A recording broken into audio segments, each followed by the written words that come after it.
Alright guys, I feel the need to make this video. I also did say that I was going to make the video, but anyway, Lycaon and Horror buffs are out, and specifically Lycaon's I will be talking about now. I briefly spoke about it when it was first in beta, when it sucked. It's been changed since then, it works now, it's fine. But I want to make a short video just covering what it does, basically, what the changes are, and what you can expect from it.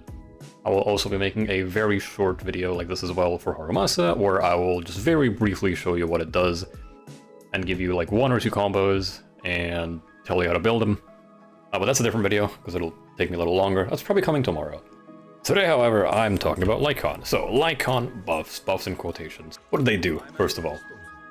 So Lycaon's buff, I think is probably one of the worst, well, it's probably the worst buff we've ever had. I think it's fine. Like, right off the bat, I think it's fine that it's not that good because he was already good character to begin with. But it's probably the worst buff in the game right now. Anyway, what does it do? So, whenever the fight starts, he has 1 opportunity to go into his special state. Now, what is a special state?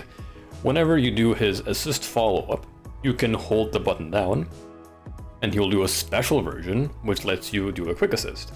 If you take that quick assist, Lycaon is going to kind of act like an aftershock character, kind of, where he will attack alongside your agent for the next couple seconds. And then you can do a bunch of days. It's actually like a good amount of days. And that's pretty much it.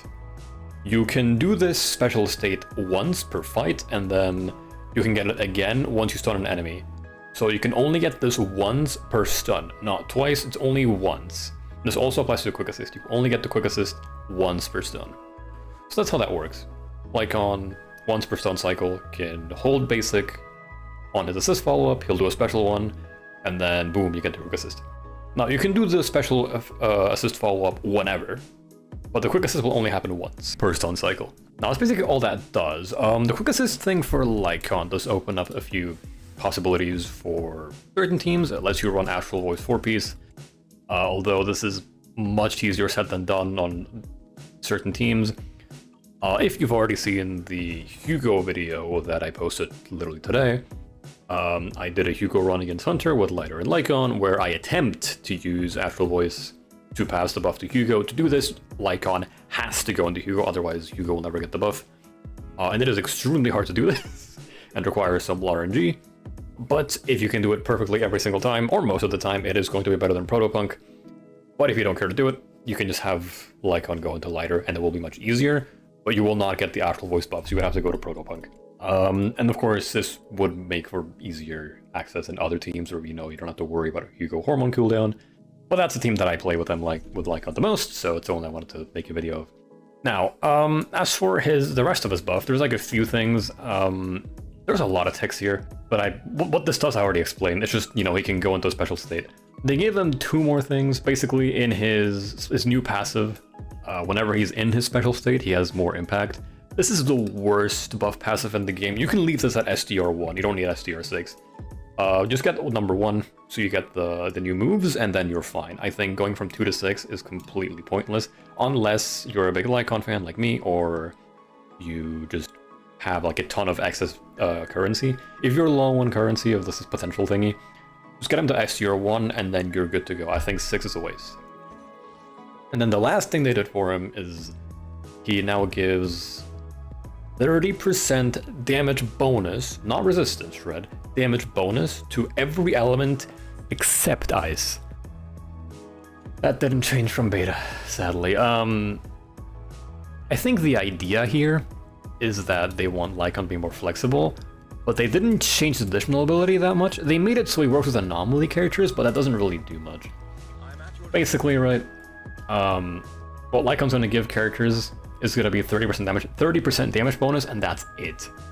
If you can get his additional ability active, then you can also make him work for other teams though, but that's not going to come up very often. If you give me 1 second here. Now, if you want to use Lycaon as a generalist stunner, there's like a few options you have. Let's say you have your DPS. I'm going to say Harumasa or DPS, for example. Harumasa works okay with Lycaon.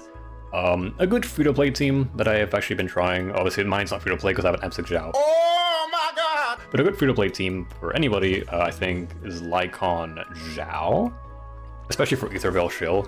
You can use something like this. Zhao Lycaon Core is okay. It will let you have Lycaon's additional ability, so Lycaon will be giving stun multiplier and damage bonus to the DPS. So that's a core you can use. Another core would be Arena instead of Zhao, which is less good, but it is an option. And then finally, really the only choice you have at this point is like Sokage. They did make Lycaon work with Anomaly and his additional ability, but the only Anomaly Lycaon is really good for is Miyabi, who's already Ice. So it's a bit pointless. It's intended to be for Araya, who isn't out yet. Lycaon with other anomalies isn't really worth using. I think he's okay with Yanagi, but that team involves Arena already anyway, so that's not a change.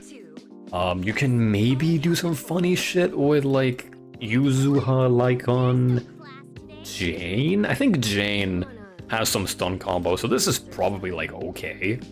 But generally Lycaon's themes haven't changed that much. But yeah, it's pretty much all the Lycaon changes. There's not really that much to him. As for his build, after changes, the main thing, right, is that he can now run Actual Voice, because he does give quick assists. It is only 1 per stun cycle. Only 1 QA per stun isn't that good, but it does help a little bit. Especially if you already have like another quick assist unit in the team. So you could do that. And as for engines, you can actually use the restraint on them now. It's actually very good. I don't know if it's his best engine compared to Steam Oven. But he does so many more basic attacks in a special state now that the restraint is actually very good. So if you have this, you can use it. So that's nice. Teapot is also actually pretty good. I wouldn't expect to get the damage bonus from Teapot very often, but you can run it just for the impact. It'll be a better version of Restrained.